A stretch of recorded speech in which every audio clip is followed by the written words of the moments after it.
Some new concerns along the Michigan coast where leaders are asking for federal help in the battle against flooding and erosion. The problem is currently affecting thousands and threatening all of their homes. Senator Debbie Stabenow visited the Bay County yesterday calling for a plan.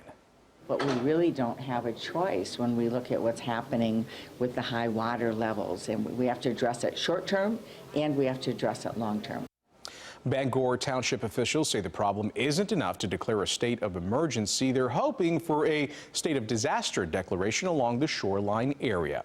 Shoreline erosion hitting even closer to home for one man along Lake Michigan. 6 months ago, this home would have been worth more than $1 million, but yesterday it was demolished, all because of lakeside erosion.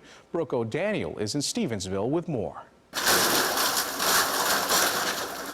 That sound is what's left of the first floor being smashed into the basement. You can only do what you can do, and Mother Nature's going to do what she's going to do.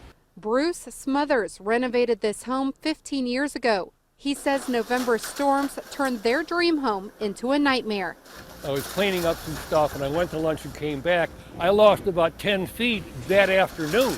The home began falling into Lake Michigan, and after considering all of their options, the couple had no choice but to tear it down. But at the end of the day, it all boils down to money. I still couldn't afford to fix the beach. That's $480,000. You're not going to get that back on resale. The excavator, John Pike, says this is the saddest project he's ever worked on. Unfortunately, we're tearing down a house that I thought was the wrong address when I first showed up. But he says with all of the erosion taking place along the shoreline, demolishing nice homes like this could become more common. Our phone's ringing off the hook for retainment, and I've already looked at a few that if they don't do something fast, this is going to be the case. Smothers had to get a number of permits for this demolition to be possible.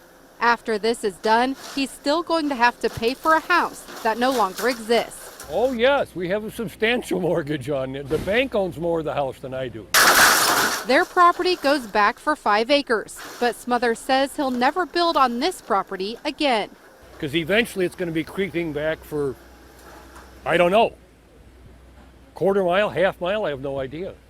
So even if you build down there, all you're doing is buying time.